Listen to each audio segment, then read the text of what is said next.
अच्छा सुनो, सब्सक्राइब जरूर कर देना। वीडियो तो इसके बाद देखोगे, लेकिन सब्सक्राइब करके बेल आइकन दबा देना ताकि नई वीडियो जब आए ना आपको तुरंत बता देना। भूलना नहीं, सब्सक्राइब कर देना, ठीक है। चलो मिलता हूँ वीडियो में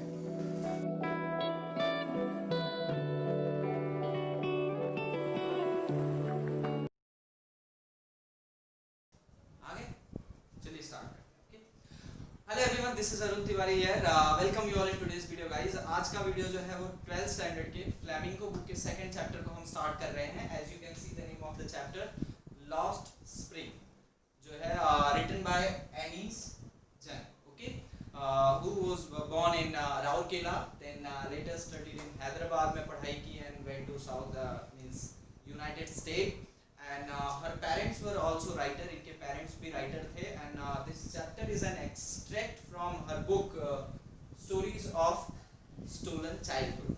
Well, which means that in this chapter author has very rightly explained how poverty has taken the childhood of the kids. बच्चों के बचपन को गरीबी ने कैसे छीन लिया, और वो उम्र जहाँ पर उन्हें खेलना कूदना है, खिलौनों के साथ, दोस्तों के साथ खेलना है, उस उम्र में वो अपने जीवन के सर्वाइवल, अपने जीवन को बचाए रखने के लिए काम पर लगे पड़े हैं, जो कि किसी भी देश में डिजायरेबल नहीं कहा जा सकता, specially in the part of developing country की बात की जाए जहाँ पर ये बहुत देखा जाता है। ठीक है, चैप्टर दो चैप्टर्स है यहाँ पर, दो चैप्टर के विच मींस दैट इस एक्सट्रैक्ट में ऑथर ने दो ऐसे बॉयज की बात की है, दो स्टोरीज हैं इनमें।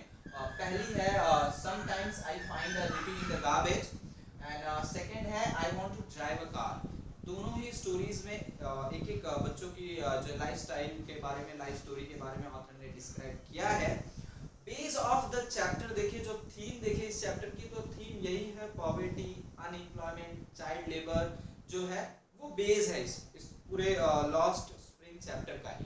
और जो इस चैप्टर का टाइटल है लॉस्ट स्प्रिंग, बहुत ही राइटली सूट करता है इस स्टोरीज के साथ। स्प्रिंग का जैसे हम क्या है, it is just like a symbol. Spring season जो होता है सभी सीजन्स में सबसे अच्छा माना जाता है, क्योंकि ये वो सीजन होता है जहां पर बच्चे जो हैं वो खेलते हैं, कूदते हैं, दोस्तों के साथ मारपीट भी होती है, झगड़े भी होते हैं। तो वो जो बच्चों का बचपन होता है वो स्प्रिंग की तरह है। ठीक है, स्प्रिंग सीजन में भी पेड़ों पर फल आते हैं, पेड़ खिल जाते हैं, फूल आते हैं। सो जिस तरीके से पेड़ खिल जाते हैं उसी तरीके से हमारे बचपन जो है वो एक स्प्रिंग की तरह है। लेकिन इस चैप्टर में जो बच्चों की बात की जा रही है उनकी लाइफ से स्प्रिंग कहीं पर भी नहीं है। लाइफ में से स्प्रिंग सीजन की तरह कह सकते हैं कि वो चाइल्डहुड जो क्वालिटी होनी चाहिए वो खत्म हो जा रही है। And in the age of learning playing, जैसा कि आप देख सकते हैं मैंने लिखा है कि life of these road side rack picker boys, जो ये रोड साइड के रोड के किनारे या झोपड़पट्टियों में रह रहे हैं, स्लम एरियाज में रहने वाले बच्चे हैं, ऐसी टाइमिंग जहां पर उन बच्चों को खेलने कूदने की उम्र है, दे आर सर्चिंग फूड, वो कुछ खाने के लिए ढूंढ रहे हैं। मतलब इतनी ज्यादा इनके लिए गरीबी ने ऐसी मार डाली है इनके ऊपर कि इनका लाइफ का सर्वाइवल भी बहुत डिफिकल्ट हो चुका है। चैनल पर नए हैं तो मैं आपसे रिक्वेस्ट करूंगा कि सब्सक्राइब जरूर कर लीजिए। 12th स्टैंडर्ड, 10th स्टैंडर्ड सभी क्लासेस के सभी चैप्टर्स के आपको समरी जो है इस चैनल पर मिलेगी। बेल आइकन जरूर दबाइएगा, बोलने की जरूरत नहीं है, ताकि you'll be notified whenever I put any video on YouTube. Okay, so बात करें पहले पार्ट ऑफ द स्टोरी की, जो कि है sometime I find a rupee in the garbage। Well इस स्टोरी में ऑथर ने बहुत अच्छे से एक्सप्लेन किया है एक ऐसे बच्चे की स्टोरी जो कि कूड़े करकट, जो पाइल्स ऑफ गार्बेज में से कुछ ना कुछ ढूंढ रहे हैं। रैक पिकर्स बॉयज जो है, ऐसे बच्चे जो स्पेशली आपने देखा होगा स्लम एरियाज के बच्चे जो होते हैं, बड़ी से पॉलिथीन लिए होते हैं और जगह जगह जाके जो भी कुछ पड़ा रहता है कूड़ा करकट, उनको उठा के वो डालते हैं और फिर उनको बेच के वो अर्निंग करते हैं। ठीक है, ऐसे ही एक बच्चे की स्टोरी इसमें बहुत बताई गई, अच्छे से दी गई है। एक्चुअली ये चैप्टर उनके लिए बहुत एक चैप्टर आयरनी की तरह है, व्हिच मींस दैट कि स्प्रिंग है लेकिन उनकी लाइफ से स्प्रिंग पूरी तरह से जा चुकी है, लॉस्ट स्प्रिंग। ओके, सो जो पहली स्टोरी के बारे में बात करूं तो पहली स्टोरी में जो मेन लीड कैरेक्टर है, उस लीड कैरेक्टर का नाम है साहिब। उस बच्चे का नाम है साहिब, फुल नेम है साहिब आलम। ऑथर की जो पहली मीटिंग है उस बच्चे से तब होती है जब वो बच्चा एक जगह पर कुछ कचरे उठा रहा होता है, पाइल्स ऑफ गार्बेज में से कुछ ढूंढ रहा होता है। तो ऑथर उसे बुलाती हैं और उससे पूछती हैं कि आप ये क्या कर रहे हो, what are you doing, and instead of doing all these things rather you should go to school and study. School जाना चाहिए, आपको पढ़ना चाहिए, इस उम्र में आप ये क्या कर रहे हो। तो उसने कहा कि मैं स्कूल कैसे जाऊं, because there is no school in my neighbourhood, मेरे आसपास कोई स्कूल नहीं है तो मैं स्कूल इसलिए नहीं जाता हूं। वेल ऑथर ने कहा ये तो एक रियलिटी हो सकती है, बट अगर मैं स्कूल खोलूं तो क्या तुम मेरे स्कूल में पढ़ने आओगे। तो उस बच्चे ने कहा डेफिनेटली, हाँ हाँ क्यों नहीं आऊंगा, बिल्कुल आऊंगा। साहब ने बहुत क्लियरली कहा कि yes I definitely come to school. Author वहां से चली जाती हैं। कुछ दिनों के बाद जब ऑथर को वो फिर से देखता है तो ऑथर तो उस पर ध्यान नहीं देती है, लेकिन वो बच्चा जो साहिब है वो खुद ऑथर के पास जाता है और कहता है कि मैडम जी क्या आपकी स्कूल जो है वो प्रिपेयर हो चुकी है, is it ready so that I can come to your school, मैं आपके स्कूल में आ सकूं और पढ़ाई कर सकूं। सो author felt very guilty for his her own words that he had spoken before, जो उन्होंने पहले कहा था। she was very much in the field of regression में थी कि like just like me many people comes to these people, इन लोगों के पास आते हैं ऐसे बहुत सारे लोग जो false promises करके जाते हैं, कुछ भी झूठ का बोल देते हैं। जनरली हम भी ऐसा देखते हैं, अगर कोई बेगर हमारे हम गाड़ी में बैठे और हमसे आए कुछ रुपए मांगे तो हम जनरली कई बार दिखावे के लिए, जैसे वी लाइक लिटरेट पीपल ना, जिनको हम कहते हैं पढ़े लिखे लोग, कितनी हट्टी कट्टी शरीर लिए भैया तुम मांग क्यों रहे हो, तुमको मांगते वक्त शर्म आनी चाहिए, तुमको तो कुछ काम करना चाहिए। मेरे कहना बहुत आसान रहता है, वो भी काम करना चाहते हैं बट मिलता नहीं है काम। सबसे बड़ी समस्या ये है, पढ़े लिखों को काम नहीं मिल रहा है तो अनपढ़ों को मिल पाना बड़ा मुश्किल है। अगर उन्हीं लोगों से जो गाड़ियों में बैठे हुए ये डायलॉग मार रहे हैं उनसे अगर ये कह दिया जाए कि क्या तुम इन्हें काम दे सकते हो, तो देखिए उनका ये जो कहना है वो एकदम पूरी तरह से पट्टी पड़ जाएगी। तो कई बार हम है ना बिना मतलब के भी जजमेंट देते हैं। ऑथर ने यही किया है कि मतलब she made a false promise कि मैं अपनी स्कूल खोलूंगी तो तुम मेरे स्कूल में पढ़ने आना। उन्हें पता नहीं था कि ये बच्चा इतना सीरियसली ले लेगा, और वो जब डायरेक्टली पूछने आ गया तब ऑथर को गिल्ट फील हो रहा है कि यार ये मैंने फॉल्स प्रॉमिस किया, मुझे ऐसा नहीं करना चाहिए इन बच्चों के साथ, क्योंकि दिस इनकी लाइफ खुद में एक स्ट्रगल है, in that I am making fun of their life, मैं इनके बचपन का मजाक उड़ा रहा हूँ अगर ये मैं बोल रहा हूँ तो।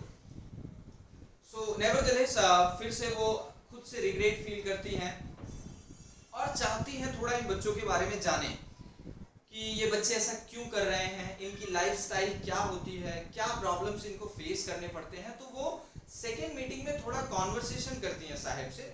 तो सबसे पहले तो उससे नाम ही पूछती है कि तुम्हारा नाम क्या है। तो बच्चे ने बहुत फख्र से कह सकते हो कहा कि साहिब आलम। बच्चा है, उसे पता भी नहीं उसके नाम की मीनिंग क्या है। And the moment he spoke out Sahib Alam, author immediately started thinking this child doesn't know the meaning of his own name, and the moment if he will get to know about his name, then he will know that his name in himself is an irony। इसका नाम जो है, नाम खुद में एक irony है। क्यों? Sahib Alam, that means lord of universe, इस पूरे यूनिवर्स को चलाने वाला। ओके, सो नाम तो लॉर्ड ऑफ यूनिवर्स रख दिया है साहिब आलम, बट ये बेचारे बच्चे they are forced and they are compelled to do all these rag pickings and working at the tea stalls, and they are just victimized of poverty के जो है शिकार हुए पड़े हुए हैं। So नाम तो साहिब आलम है, बट इनके नाम को कहीं पर भी इनका काम सूट नहीं कर रहा है। So इतना तो जस्ट थोड़ा बिगिनिंग ऑफ द स्टोरी हुआ। अब आगे की बात करें तो इसके बाद ऑथर जो है वहाँ पर कुछ और जो साहिब के जो फ्रेंड्स रहते हैं उनको बुलाती है, और जब उनको बुलाती है तो उनको देखती देवर बेयरफुट, पैरों में कुछ नहीं है, खाली पैर पड़े हुए हैं। तो उनसे इमीडिएटली पूछती हैं कि आप लोगों ने चप्पल से या शूज क्यों नहीं पहने। तो वो बच्चे बहुत, एक बच्चा उसमें से ऑनेस्टली बाहर आता है और ये बोलता है कि हम कहाँ से पहने, हमारे पेरेंट्स ने हमें लाकर नहीं दिया है, हमारे पास कुछ भी पहनने के लिए ऐसा कुछ है नहीं। तब तक दूसरा उसमें से निकल के आया कि नहीं नहीं मैडम जी, अगर हमारे पास होता, पहली चीज तो है नहीं, दूसरा अगर हमारे पास होता तो भी हम नहीं पहनते, ये हमारे लिए this is like an tradition, ये हमारे लिए एक ट्रेडिशन बन गया कि we have to be barefoot, हमें खुले पैर ही रहना है। ठीक है, the moment that boy spoke out that sentence, author immediately reminds a story spoken by a person who lived in Udupi. Udupi से एक इंसान था जिसने ऑथर को एक बार स्टोरी सुनाई थी, जिसमें एक बच्चा होता है जिसकी ये बहुत बड़ी दिली तमन्ना विश होती है कि he wanted to get a pair of shoes and at the end of the story उसकी ये ख्वाहिश पूरी भी हो जाती है। सो ऑथर को ये समझ में आता है कि एक वो बच्चा था स्टोरी का जिसमें वो जो चाहता था उसको वो मिल गया एट द एंड, बट एक ये बच्चे हैं कि to purchase a new shoes, ये तो बहुत बड़ी बात हो जाएगी। They are not getting food for their survival, इनको जीने के लिए खाने तक के जो है वो प्रॉब्लम्स फेस करने पड़ रहे हैं, तो शूज तो बहुत दूसरी तरफ की बात है। फिर उन्होंने एक इंसिडेंट ये भी डिस्क्राइब किया कि जहां पर बड़ी बड़ी हाई राइज सोसाइटियों में बड़े घरों में रहने वाले अमीर लोग जो ब्रांडेड शूज पहनते हैं, कुछ लोग तो ऐसे भी होते हैं हमारी सोसाइटी में जो इतने बड़े हो गए हैं कि एक दो नहीं, they have bunch of pair of shoes कह सकते हो कि उनके पास बहुत सारे पड़े हैं, और एक शूज जो होते हैं वो 3 से 4-5 महीने के बाद वो फेंक देते हैं, और वो वैसे ही शूज पहन के साहिब बहुत खुश है।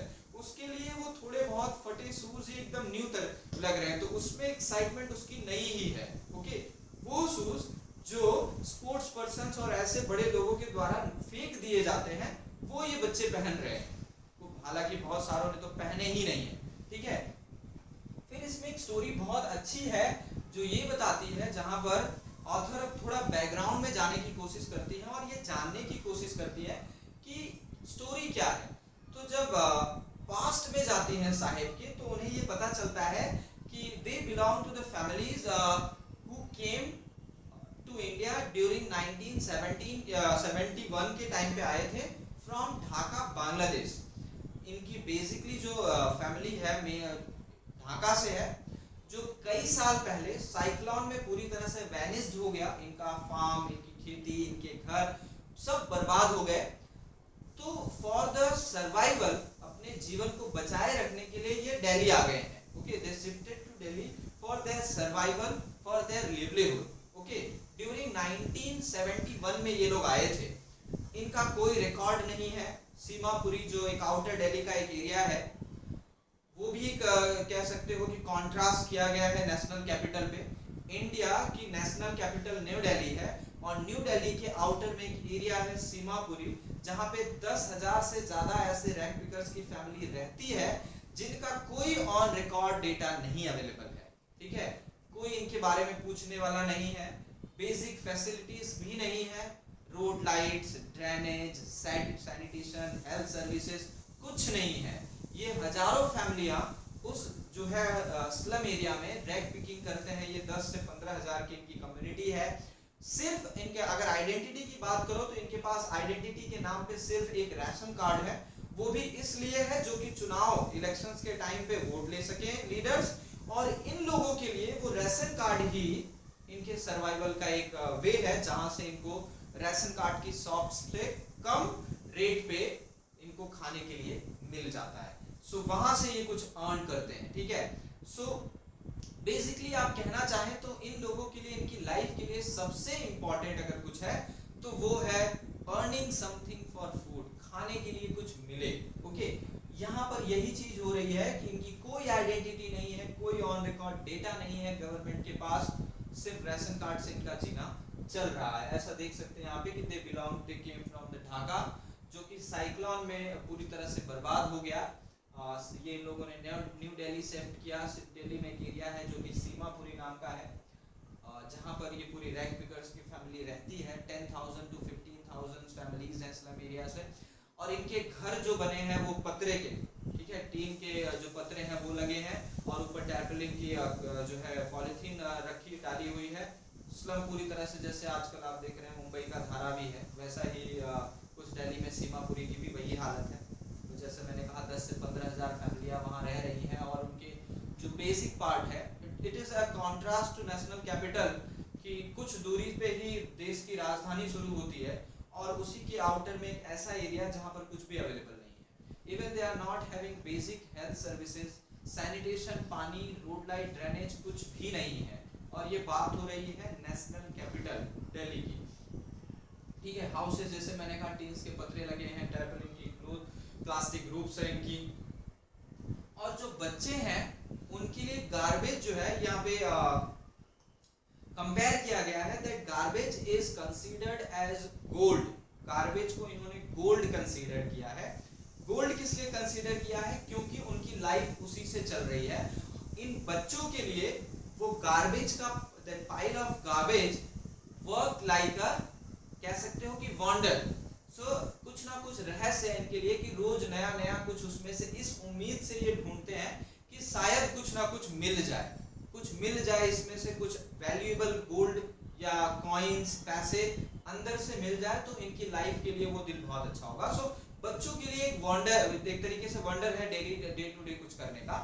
और बड़ों के लिए this is a mean of survival, जो इसी के थ्रू अपनी अर्निंग कर रहे हैं, कुछ अर्न कर रहे हैं, कुछ पैसे कमा रहे हैं और अपनी फैमिली को चला रहे हैं। ठीक है। सो इतनी तो हुई ऑथर की सेकेंड मीटिंग। फर्स्ट मीटिंग में उन्होंने सिर्फ उससे पूछा क्या करते हो, दिन पढ़ने का एक सजेशन दिया, स्कूल खोलूंगी आना। सेकेंड मीटिंग में इतना सब कुछ हुआ जहां पर ऑथर ने उसके नाम से लेकर उसकी पूरी हिस्ट्री, कहां से आया है, यहाँ कहाँ रहते हैं, क्या करते हैं, सब कुछ पता लगाया। उसके बाद ऑथर वहां से चली जाती है और कुछ महीनों बाद विंटर सीजन स्टार्ट होता है और तब ऑथर जब साहिबे आलम को देखती है तो अब उसके हाथों में वो प्लास्टिक का बैग नहीं होता, अब उसके हाथ में वो टी का जो होता है कैनिस्टर जिससे टी सर्व करते हैं टी स्टॉल पे, वो उसके हाथ में होता है। And author seems to be very surprise, बहुत सरप्राइज हो जाती है देख के, काफी हैवी है वो कैनिस्टर जो टी का है। और the age in which children like साहिबे आलम जैसे बच्चे हैं, this is not the age for them to be working as कह सकते हो as a worker on a tea stall और on any of the shops, किसी और शॉप पे भी काम करे, ये उनकी एज नहीं है। This is a child labour, they are victimized, ये वो पूरी तरीके से कह सकते हो कि शोषित है। And the age in which they should be going to school, they should be making new friends, they should be doing adventures, finding new things in their life, they are struggling for their survival. And few months back the child who was finding his own freedom in doing that rag picking, वो rag picking कर रहा था, कचरे निकालता था, ढूंढता था, उसमें भी उसको अपना फ्रीडम लगता था कि अपने हिसाब से वो कर रहा है। बट अब वो एक टी स्टॉल पे काम कर रहा है जहां पर उसको 800 रुपीस पर मंथ प्लस उसे खाने के लिए मिलता है, लेकिन उसका फ्रीडम खत्म हो चुका है। उसकी लाइफ, उसका बचपन, उसका चाइल्डहुड पूरी तरीके से वैनिश्ड हो चुका है। He had nothing rather to survive, rather to earn. इनकी फैमिलीज में जो इनके पेरेंट्स हैं, they are also forcing these kids to go and earn something. अब they are also not able to feed these kids, इन बच्चों को खिला सके इतना भी वो अर्न नहीं कर पा रहे हैं। and that is the reason these children have to work in such a small age। एक तरीके से बचपन की जो उम्र है, जहां पर खेलने कूदने की उम्र है, उस उम्र में इन बच्चों को काम करना पड़ रहा है। ये एक बहुत ही बड़ी आयरनी है कंट्री के लिए। ओके, जहां पर हम कहते हैं, बड़े बड़े झंडे गाड़ते हैं कि हमारी इकोनॉमी इतनी बड़ी हो चुकी है, वी आर 5 ट्रिलियन इकोनॉमी होने जा रहे हैं, ये हो रहा है, वो हो रहा है। And at the second time हम जब हम रियल देखते हैं इस देश को, ग्राउंड लेवल पे आके देखते हैं, तब हमें आज भी लगता है कि अभी भी child labour, below poverty line जो रहने वाले लोग हैं, they are still struggling in this 21st century, जहां पर हम चांद तक तो पहुंच गए हैं लेकिन जमीन पर खिलाने के लिए हमारे पास पैसे या कह सकते हो साधन या रिसोर्सेज अवेलेबल नहीं है, और अगर है तो वो सिर्फ कुछ लोगों तक ही लिमिटेड है। ठीक है। सो चैप्टर यहाँ पर एंड होता है जहां पर ऑथर कहती है कि इस बच्चे का, साहिब बच्चे का, ये जो नाम है, इसका फ्रीडम यहीं पर खत्म हो गया। पहली चीज तो लाइफ ने इसके साथ बहुत बड़ा गेम खेला जहां पर इसके पास कुछ भी नहीं था। खेलने कूदने की उम्र में इसे रैग पिकिंग और जैसे काम में इन्वॉल्व होना पड़ा, और अब जहां पर ये चलो रैग पिकिंग करता था तो उसमें अपने फ्रीडम से जब मन में आए तब घूमता टहलता था। नाउ ही इज रिस्ट्रिक्टेड, तो इसका बचपन जो है बहुत कम उम्र में ही खत्म हो गया, तो जो उसने रियल चाइल्डहुड होता है वो इसने एंजॉय ही नहीं किया। So this is what we have in this chapter. इसीलिए कहा गया है कि समटाइम आई फाइंड अ रूपी इन द गार्बेज। ऑथर ने बहुत अच्छे से इस चैप्टर में क्लियरली मेंशन किया है lifestyle of the people, lifestyle of the children, lifestyle of the slum area people, those who are deprived from the basic necessity of life, जीवन की मूलभूत आवश्यकताओं से भी दूर हैं और फिर भी सर्वाइवल के लिए जी रहे हैं। Day by day they are earning, एक दिन अर्न करके आते हैं तो दूसरे दिन का कुछ उन्हें पता नहीं होता कि कल जिंदा रहेंगे कि नहीं रहेंगे। ओके, आज खाने के लिए मिला है, कल खाने के लिए कुछ होगा कि नहीं होगा, कोई आइडिया नहीं है। सो ऑथर ने जो बच्चा है साहिब आलम के थ्रू एक बहुत बड़ा क्वेश्चन मार्क रखा है हमारी सिस्टम पे, जहां पर हम इतने बड़े बड़े टीके हाँकते हैं कि हम ये करते रहे, हम ये करते रहे, और सेकेंड साइड पे हम ये रियलिटी को एक्सेप्ट ही नहीं करते कि ये भी हमारे देश का ही एक पार्ट है, and which is the most dangerous part of any country. अगर किसी भी देश में बच्चों को अगर मजदूरी करनी पड़े तो उससे बुरे दिन किसी भी देश के नहीं आ सकते हैं। दूसरी स्टोरी जो है I want to drive a car, वो मैं आपको नेक्स्ट वीडियो में इस चैप्टर के एक्सप्लेन करूंगा, जो दूसरा वीडियो आएगा। ये फर्स्ट पार्ट में मैंने जो फर्स्ट स्टोरी है sometime I find a rupee in the garbage, ये मैंने एक्सप्लेन किया। उम्मीद करता हूँ आपको स्टोरी पूरी समझ में आ गई होगी। ऑथर के मिलने से लेके साहिब आलम को टी स्टॉल पे काम करता देखते हुए ये पूरी जो जर्नी थी कि स्टार्टिंग में वो मिली, पढ़ने का ऑफर दिया, बाद में मिली तो वो उनको गिल्ट फील हुआ, फिर उसके बारे में जानना चाहिए। साहिब आलम ने बताया उसका नाम साहिब आलम है, जो कि खुद में एक आयरनी है कि उसके नाम और उसके काम में कितना बड़ा डिफरेंस है। फिर उसके बाद जब वो दूसरे बच्चों से पूछती हैं, उनको देखती हैं, तो पूरी तरह से बिना पैर पूरे खुले हुए शूज के बारे में इंक्वायरी करती हैं, तो पता चलता है उनके पास है नहीं। कुछ ने कहा कि होता तो भी नहीं पहनते क्योंकि ये हमारा एक ट्रेडिशन हो गया है। फिर बड़े लोग जो ब्रांडेड शूज पहनते हैं, कुछ महीनों पहनने के बाद फेंक देते हैं, दूसरों की फेंकी हुई चीज़ों को ही पहन के भी ये बच्चे बहुत खुश होते हैं। उसके बाद इनके घरों, इनकी हिस्ट्री के बारे में जब ऑथर ने बताया कि 1971 के टाइम जब साइक्लोन आए तो वहाँ इनका घर पूरी तरह से बर्बाद हो गया, क्रॉप्स और फसल जो थी सब खत्म हो गई। अपने सर्वाइवल के लिए ये दिल्ली शिफ्ट हुए और वहाँ पर सीमापुरी नाम का जो इलाका है जो पूरी तरह से रैंक पिकर से भरा हुआ है, 10 से 15 हज़ार की कम्युनिटी इनकी रहती है। बेसिक इनके लिए कुछ भी सिस्टम नहीं है। नेशनल कैपिटल की बात हो रही है, देश की राजधानी की बात हो रही है, राजधानी से सटा हुआ एक इलाका जहाँ पर कुछ भी नहीं है, ठीक है। सैनिटेशन, ड्रेनेज, वाटर, जो pure water for drinking, lights, nothing is there. सो वो भी एक बहुत बड़ा क्वेश्चन मार्क है हमारी सिस्टम पर। फिर उसके बारे में इनके बाद इनकी कोई आइडेंटिटी ही नहीं है, कोई इनको जानता है, रिकॉर्ड ही नहीं है, सिर्फ एक राशन कार्ड है आइडेंटिटी के नाम पे, और वो भी इसलिए दिया गया है जो कि उन लीडर्स को तब याद आता है जब इलेक्शन आता है, और उन लोगों के लिए जो लोग वहाँ रह रहे हैं उनके लिए अर्निंग या फूड का एक साधन है, जहाँ से वो राशन की दुकान पे जाके कम रेट पे खाने के लिए कुछ राशन ले सकते हैं। ऑथर की जो थर्ड मीटिंग है जहाँ पर वो साहिब आलम को देखती हैं कि टी स्टॉल पे वो टी का कैनिस्टर लेके जगह जगह जा रहा है देने के लिए, 800 रुपीज पर मंथ और खाने के साथ वो वहाँ काम पर लगा है। लेकिन ऑथर यहाँ पर बताना चाहती है कि ये एज उसकी ये सब करने की नहीं है, this is the age of living his life. ये उसके जीवन जीने की खुशियों की उम्र है, जहाँ पढ़ने लिखने की उम्र है, उसको ये चीज करना पड़ रहा है। तो ये एक बहुत बड़ा क्वेश्चन मार्क है हमारे सिस्टम पे हमारे लिए कि अगर हम इन बच्चों को बेसिक एजुकेशन भी प्रोवाइड नहीं कर पा रहे हैं, ठीक है। सो आई होप चैप्टर आपको समझ में आ गया होगा। फिर भी अगर कुछ आपको डाउट है तो मैं आपसे रिक्वेस्ट करूंगा कि आप कमेंट सेक्शन में जरूर लिखिए। नए हैं चैनल पे तो अगेन सब्सक्राइब करिए ताकि आपको आने वाले सभी वीडियो के नोटिफिकेशन सबसे पहले आपके मोबाइल के स्क्रीन पर आए, ठीक है। Next part of the story will meet in the next video, discuss करेंगे वहां पर उस स्टोरी के बारे में, वहां पर भी जानेंगे कुछ नई चीजें। तब तक के लिए हंसते रहिए, मुस्कुराते रहिए, जहां पर रहिए खुश रहिए, और कुछ कर सकते हैं तो घरों में बने रहिए। Bye bye, take care, love you.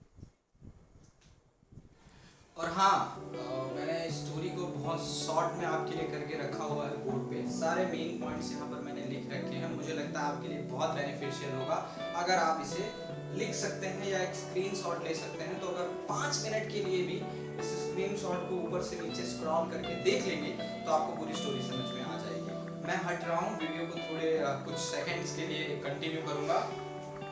आपसे रिक्वेस्ट करूँगा कि ये जरूर लिख सकते हैं तो लिख ले, या फिर स्क्रीनशॉट तो ले ही सकते हैं, ठीक है। चलिए।